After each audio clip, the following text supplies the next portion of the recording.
Rickets, osteomalacia, অস্টিওপ্যারোসিস এই রোগগুলির নাম তো আপনারা কখনো না কখনো শুনেছেন। ভিটামিন ডি, যেটি আমাদের দেহে একটি প্রয়োজনীয় ভিটামিন, এই ভিটামিন ডি দেহে প্রয়োজনের তুলনায় কম থাকলে মলের সঙ্গে অতিরিক্ত পরিমাণে ক্যালসিয়াম, ফসফরাস বেরিয়ে যায়। এর ফলে রক্তে এদের মাত্রা হ্রাস পায়। তাই অস্থি গঠনের জন্য প্রয়োজনীয় ক্যালসিয়াম ও ফসফরাসের ঘাটতির ফলে বোন ফর্মেশন ত্রুটিপূর্ণ হয়। এই জন্য শিশুদের রিকেট, বয়স্কদের অস্টিওম্যালেসিয়া ও অস্টিওপ্যারোসিসের মতন রোগগুলি দেখা যায়। তো হ্যালো ফ্রেন্ড, আপনারা দেখছেন বাংলা ইনফরমেটিভ নলেজ। আমি আপনাদের বন্ধু সায়ন। আজকের ভিডিও থেকে আমরা এই রিকেট, অস্টিওম্যালেসিয়া, অস্টিওপ্যারোসিস এই রোগগুলি সম্পর্কে জানব। আজকের এই ভিডিও থেকে আপনারা এই রোগগুলি সম্পর্কে অনেক কিছুই জানতে পারবেন। ভিডিওটি অনেক ইনফরমেটিভ হতে চলেছে। আশা করি ভিডিওটি শেষ পর্যন্ত দেখবেন। So let's begin. রিকেট রোগে অস্থিতে ক্যালসিয়াম লবণের কম সঞ্চয়নের ফলে অস্থিগুলি নরম থাকে।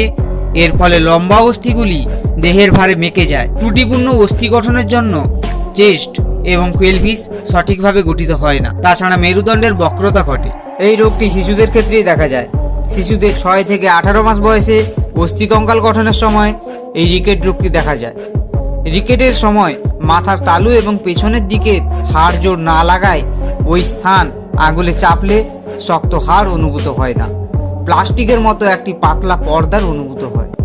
বুকের মাঝ বরাবর পাঁজরার হাড় ভিতর দিকে ঢুকে গিয়ে লম্বা খাঁজের সৃষ্টি করে, যাকে হ্যারিসন সালকাস বলে। বুকের মাঝ বরাবর স্টারনামের দুপাশে কতগুলি দানার মতো গুটি সৃষ্টি হয়। এগুলোকে রিকেট রোসারি বলে। অসময়ে জন্মানো বা অপরিণত শিশুদের এবং গর্ভাবস্থায় মা যদি প্রচুর পরিমাণে ক্যালসিয়াম না গ্রহণ করে থাকেন, তাহলে তাদের সন্তানদের এই রোগের আশঙ্কা থেকে থাকে।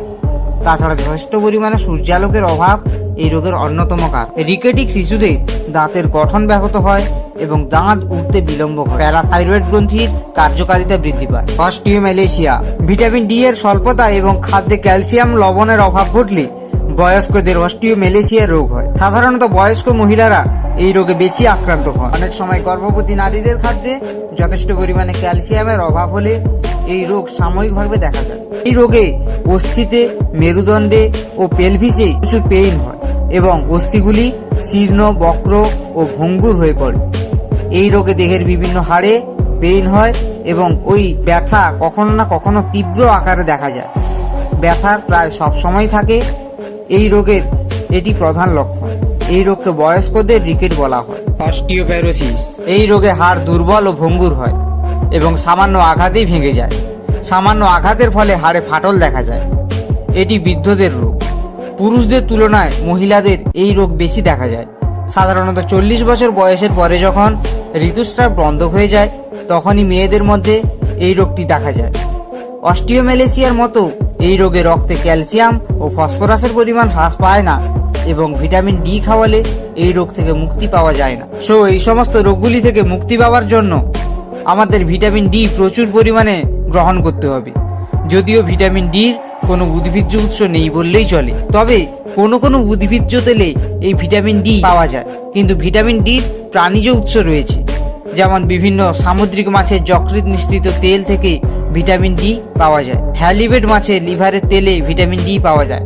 তাছাড়া মাখন, দুধ ও ডিমে খুব কম পরিমাণেই ভিটামিন ডি পাওয়া যায়। ফ্রেন্ড, আজকের ভিডিও থেকে আমরা রিকেট, অস্টিওম্যালেসিয়া, অস্টিওপ্যারোসিস এই রোগগুলি সম্পর্কে জানলাম। ভিডিওটি ভালো লাগলে একটি লাইক করবেন, চ্যানেলে নতুন হলে সাবস্ক্রাইব করবেন। আজকের ভিডিও এই পর্যন্ত, দেখা হবে নেক্সট ভিডিওতে।